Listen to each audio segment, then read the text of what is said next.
আসসালামু আলাইকুম রহমতুল্লাহি ওবরকাতুহ। সম্মানিত দর্শক, আমেরিকা এবং ইরানের যুদ্ধ এখন চরমে।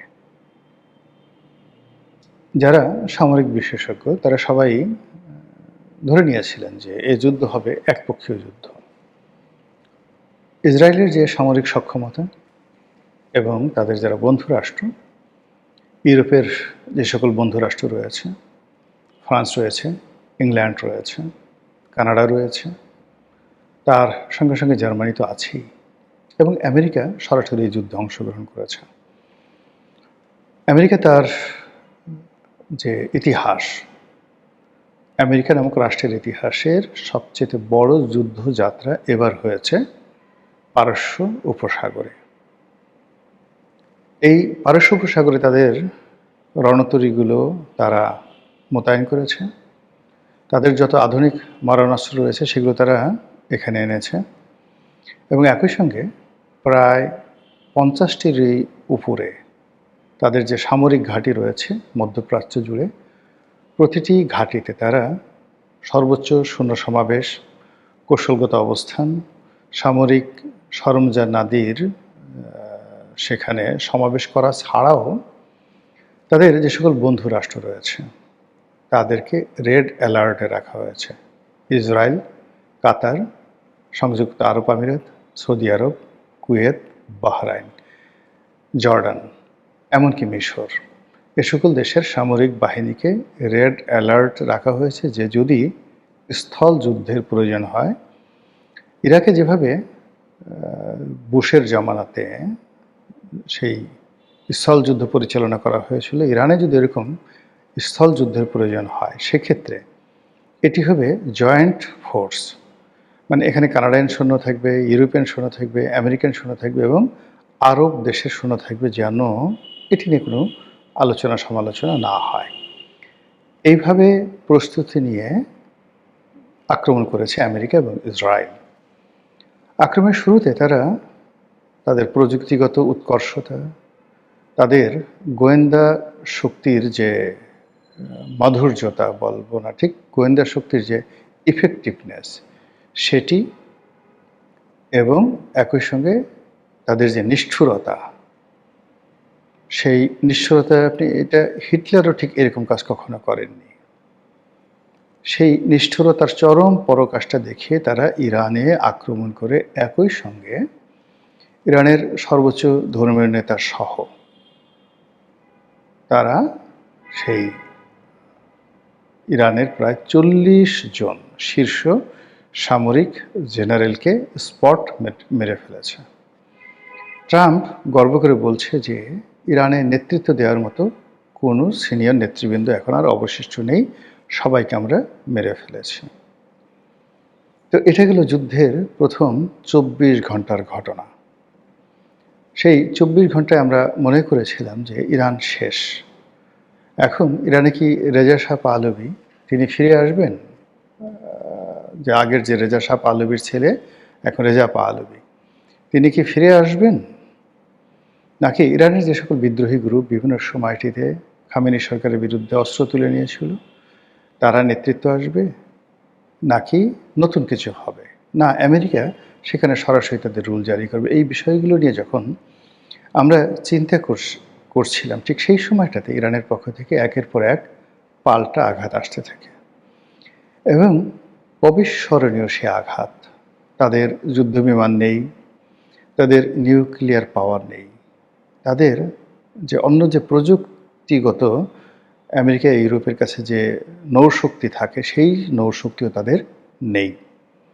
তাদের আছে কি কিছু ড্রোন আছে,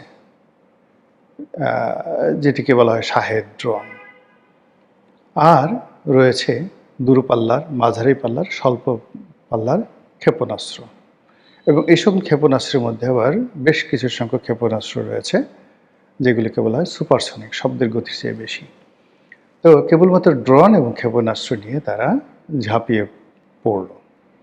ঝাঁপিয়ে পড়ে একই সঙ্গে মার্কিন যুক্তরাষ্ট্রের যে সকল ঘাঁটি রয়েছে, বললাম যে আগে প্রায় 50টি ঘাঁটি, এর মধ্যে তাদের টার্গেটের মধ্যে 27টি 27 ঘাঁটিতে তারা নিখুঁতভাবে আক্রমণ করেছে এবং ব্যাপক ক্ষয়ক্ষতি করেছে। এর মধ্যে কয়েকটি যাকে বলা হয় নৌঘাঁটি একেবারে নিশ্চিহ্ন করে দিয়েছে, কয়েকটি সামরিক ঘাঁটি তাও নিশ্চিহ্ন করে দিয়েছে। কত হতাহত হয়েছে, কত সৈন্য আমেরিকান সৈন্য মারা গেছে এই হিসাব পাওয়া যায়নি। অধিকন্তু ওই যে পার্শ্ববর্তী আরব রাষ্ট্রসমূহে যে সকল 5 স্টার হোটেল, 7 স্টার হোটেল যেখানে আমেরিকান সৈন্যরা আশ্রয় নিয়েছে এবং ওখানে বসে যুদ্ধের পরিকল্পনা করছে, ঠিক সেই জায়গাগুলোতেও ইরান উপর্যুপরি হামলা চালিয়ে যাচ্ছে। এর ফলে কি হলো, আরব দেশগুলোতে রীতিমতো ভীতিকর একটা অবস্থা তৈরি হয়েছে। ইরান এতদিন যে যুদ্ধগুলো করেছে সেখানে তারা আরবদের সাথে আসলে কখনো ঝগড়া করতে চায়নি, আরবদেরকে আক্রমণ করতে তারা চায়নি। যেমন তারা যখন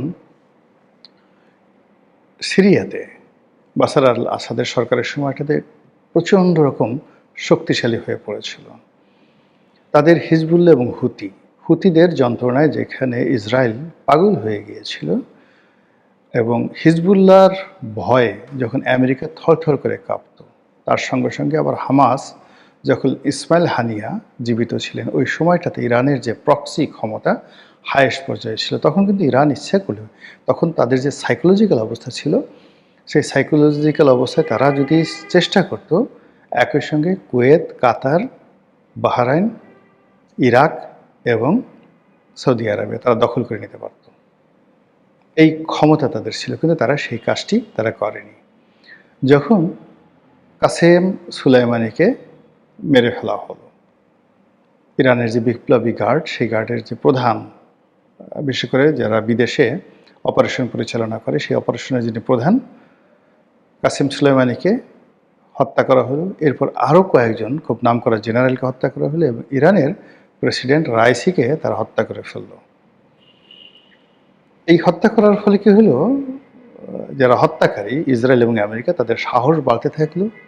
আর ইরানের মধ্যে যারা বিদ্রোহ করার চেষ্টা করছিল, সরকারের বিরোধিতা করার চেষ্টা করছিল, তাদের সাহস বাড়তে শুরু করলো। এবং আমেরিকা চাইল যে যে কোনোভাবে ইরানের মধ্যে একটা বিপ্লব ঘটিয়ে খামেনিকে অধিচ্যুত করা। তো প্রথম দফায় যখন যুদ্ধ হলো, সেই যুদ্ধে ইরান অভাবনীয় সফলতা লাভ করেছিল।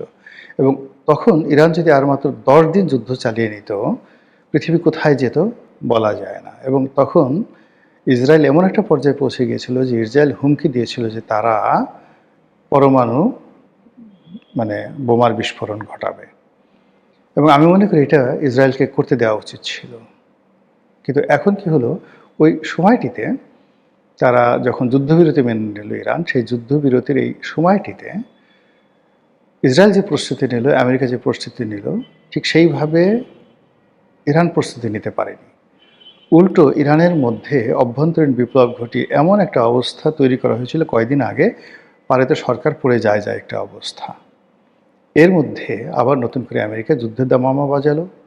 একদিকে নেগোসিয়েশন, একদিকে আলাপ আলোচনা, এবং সেই আলাপ আলোচনার টেবিলে থাকা অবস্থায় ইরান যখন একেবারে নির্ভর যে একটা আলাপ আলোচনা হচ্ছে এবং সেই আলাপ আলোচনা চলমান, ব্রুনাইয়ের পররাষ্ট্রমন্ত্রীর নেতৃত্বে যে আলোচনাটা চলছিল, সেই আলোচনাটা যখন চলমান, ঠিক সেই সময় কাউকে কোনো কিছু না জানিয়ে রীতিমতো বিশ্ব মোনাফেকের সর্বোচ্চ পরাকাষ্ঠা দেখিয়ে আমেরিকা এবং ইসরায়েল সেই ইরানের পরে আক্রমণ চালালো। এরপর তো যুদ্ধ। এই যুদ্ধ কোথায় যাবে জানি না, কিন্তু ইমাম খামেনির মৃত্যু সারা পৃথিবীকে কাঁদিয়েছে, এমনকি আমেরিকাবাসীদেরকেও কাঁদাচ্ছে। এটি যে একটি অপ্রয়োজনীয় এবং অনাহত যুদ্ধ, এটি এখন খোদ আমেরিকা এবং ইউরোপের যারা লোকজন তারা বলার চেষ্টা করছে। এবং এই যুদ্ধে মধ্যপ্রাচ্যের অনেক দেশ যারা ডোনাল্ড ট্রাম্পকে উদ্বুদ্ধ করেছে, ফাইন্যান্স করেছে, টাকা দিয়েছে এই যুদ্ধ জড়িয়ে, এই যুদ্ধে ইরানকে ধ্বংস করার জন্য। অধিকন্তু এখানে ডোনাল্ড ট্রাম্পের মনস্তাত্ত্বিক বিষয়ে কিন্তু অনেক কাজ করেছে। সেটা হলো যে তিনি বেশ কয়েকটি যুদ্ধ বন্ধ করে দিয়েছেন। তার ইচ্ছা ছিল যে নোবেল কমিটি তাকে একটা নোবেল পুরস্কার দিবেন, তো তাকে সেই পুরস্কার না দেওয়ার ফলে তিনি বলছেন যে আমি আর এখন শান্তির জন্য কাজ করব না। এবং তিনি শান্তির জন্য কাজ না করে কতটা অশান্তির জন্য কাজ করতে পারেন তার বাস্তব প্রমাণ আমরা দেখেছি ভেনেজুয়েলাতে, তার বাস্তব প্রমাণ আমরা দেখছি এখন ইরানে। যাই হোক, ইরানের যুদ্ধের শেষ পরিণতি কী হবে? এটি একটি অসম যুদ্ধ। সারা পৃথিবীর সমস্ত সুপার পাওয়ারগুলো একদিকে, সমস্ত সুপার ন্যানো টেকনোলজিগুলো একদিকে, অন্যদিকে মান্দাত্তা আমলের মনোবল এবং স্থল যুদ্ধে হাতাহাতি যুদ্ধ করার যে তালেবানি শক্তি, সেই তালেবানি শক্তির মহড়া দেওয়া ছাড়া এখন ইরানের অন্য কোনো গত্যন্তর নেই এবং ইরান সেদিকে এগোচ্ছে। আমরা যেটা জানতে পারি যে ইরানের সেই ব্যালিস্টিক মিসাইল এদের সংখ্যা মাত্র 2000, সাকুল্যে 2000, এর মধ্যে হয়তো তারা 600-700 তারা খরচ করে ফেলেছে। আর অন্যদিকে আমেরিকা এবং ইসরায়েল তারা একদিনে 2000 ক্ষেপণাস্ত্র নিক্ষেপ করেছে ইরানের মাটিতে। বোঝার চেষ্টা করে যেখানে কতটা অসম যুদ্ধ হচ্ছে, এবং সেই অসম যুদ্ধের মধ্যেও ইরান যে পারঙ্গমতা দেখিয়েছে এবং যে সাহস তারা দেখাচ্ছে, এবং যেভাবে যে সকল রাষ্ট্রে আমেরিকার ঘাঁটি রয়েছে সে সকল রাষ্ট্রের সামরিক ঘাঁটি এবং বেসামরিক স্থাপনা যেখানে সন্দেহ করা হচ্ছে যে আমেরিকার সৈন্যরা আছে, সেখানে তারা যেভাবে র্যান্ডমলি আক্রমণ পরিচালনা করছে, তাতে করে গত 20 বছর ধরে যারা মনে করছে পৃথিবী তাদের জান্নাত, এই পৃথিবী নারীদেরকে, সব সুন্দরী নারীদেরকে তারা হুর বানিয়ে যারা বালাখানা গড়ে তুলেছে, কামনা, বাসনা, যৌনতা, নৃত্য, গীত, মদ্যপান ছাড়া যারা এই পৃথিবীর অন্য কোনো কিছুকে প্রয়োজনীয় মনে করে না, এই আরব শেখদের নাফরমানি, মুনাফিকি এবং ইসলামহীনতা এবং তাদের কুফরি কার্যক্রমের মূলে, বেদি মূলে এই ইরান এইবার যে আঘাত এনেছে, কোনো দিন গত 1000-2000 বছরে এইভাবে সম্মিলিতভাবে আরব পেনিনসুলারের সমস্ত দুষ্ট, বদমায়ের, জাহেল, জালেমদের বেদিমূলে আঘাত কেউ করতে পারেনি, এমনকি গাজী সালাউদ্দিন সাহেবও নয়। সেই জিনিসটি এই কয়েকদিন হয়েছে। ফলাফল কী হবে জানি না। ডোনাল্ড ট্রাম্পের মন খারাপ, মাথা খারাপ হয়ে গেছে। তিনি তার অবকাশ যাপন থেকে যখন আসছেন, সাংবাদিকদের মুখোমুখি হয়েছেন, ইরান সম্পর্কে একটা টু শব্দ তিনি করেননি। এই কয়েকদিনে এআই নির্মিত কিছু কথাবার্তা নেতানিয়াহুর মুখ থেকে শোনা যাচ্ছে, কিন্তু আসলে নেতানিয়াহু জীবিত আছেন কিনা এটি নিয়ে সন্দেহ দেখা দিয়েছে। সোশ্যাল মাধ্যম বলার চেষ্টা করছে যে নেতানিয়াহু কুল্লু খতম, সে আর নাই, ইন্না লিল্লাহ হয়ে গেছে। তো হরমুজ প্রণালী বন্ধ করে দেওয়া হয়েছে, তেলের দাম হু হু করে বেড়ে যাচ্ছে। $70 পার ব্যারেল যে তেল ছিল সেটি এখন $120, $130 হয়ে গেছে, এবং এই যুদ্ধ যদি আরও 2 থেকে 3 দিন চলে, এই তেলের মূল্য পার ব্যারেল $200 গিয়ে পৌঁছবে। কি হবে তখন অবস্থা? আমেরিকাতে গৃহবিবাদ শুরু হয়ে যাবে। ডোনাল্ড ট্রাম্পকে মানে আমেরিকান জনগণ রাস্তায় নেমে এমন একটা অবস্থা করবে যে ওটা সামাল দেওয়ার মতো অবস্থা মার্কিন মেরিনদের থাকবে না, বা প্রেসিডেন্টের স্পেশাল সিকিউরিটি ফোর্সের থাকবে না। বিপ্লব হবে, বিদ্রোহ হবে, অভ্যুত্থান হবে ফ্রান্সে, অভ্যুত্থান হবে ইংল্যান্ডে এই অসম যুদ্ধে সমর্থন দেওয়ার জন্য। এমনকি সৌদি রাজপরিবার, কুয়েতের রাজপরিবার, কাতার এবং যাকে বলা হয় জর্ডান এবং সংযুক্ত আরব আমিরাত, এ সকল দেশে যে রাজতন্ত্র চলছে তার বিরুদ্ধে মানুষের ক্ষোভ তুঙ্গে। তারা সুযোগ পাচ্ছে না, কিন্তু ইরান যদি এই যুদ্ধটিকে মাত্র 1 মাস প্রলম্বিত করতে পারে, মধ্যপ্রাচ্যের রাষ্ট্র ব্যবস্থা, রাষ্ট্রের মানচিত্র সব পরিবর্তন হয়ে যাবে, এবং অনেক প্রিন্স দেখবেন মুহূর্তের মধ্যে ভিখিরি হয়ে গেছে। অনেক দণ্ড এবং মুন্ডের অধিকর্তা তারা কেউ কেউ ফাঁসির মঞ্চের আসামি হিসেবে আবির্ভূত হবেন। আল্লাহ অতি উত্তম কৌশলী, এখানে আবেগের কোনো বিষয় নেই। আমি আগেই বলেছি যে এখানে বাস্তব যদি মিলিটারি প্র্যাকটিস ধরেন, মিলিটারি পাওয়ার ধরেন, সেক্ষেত্রে ইরান এখানে কিছুই না। কিন্তু এই পৃথিবীতে যত ডিসাইসিভ ব্যাটেলগুলো হয়েছে, যুগান্তকারী, সিদ্ধান্ত পরিবর্তনকারী, কোর্স অফ অ্যাকশন পরিবর্তনকারী যে যুদ্ধগুলো হয়েছে, সবই কিন্তু এরকম অসম যুদ্ধ। অসম যুদ্ধ। কখনো 10,000 সৈন্য নিয়ে 2 লাখ সৈন্যের মোকাবেলা করা হয়েছে, কখনো পৃথিবীর সবচেয়ে শক্তিশালী আর্মি একেবারে পৃথিবীর দুর্বলতম একটি আর্মির কাছে পরাজিত হয়েছে। ইরানেরই একজন বাদশা ছিলেন, এটা বলে শেষ করছি, নাম দ্য সাইরাস দ্য গ্রেট। তখন মানে সাইরাস দ্য গ্রেটের যে রাজত্ব, এখনো পর্যন্ত এত বড় রাজত্ব কেউ তৈরি করতে পারেনি। তো সেই সাইরাস হঠাৎ করে এক মহিলা সামন্ত রাজা, সম্ভবত এখন রাশিয়ার কোনো একটি অঞ্চলের তিনি আঞ্চলিক রাজা ছিলেন। এই উরাল পর্বতমালা, তারপর ক্যাস্পিয়ান সাগর এর আশেপাশ দিয়ে তার রাজত্ব ছিল।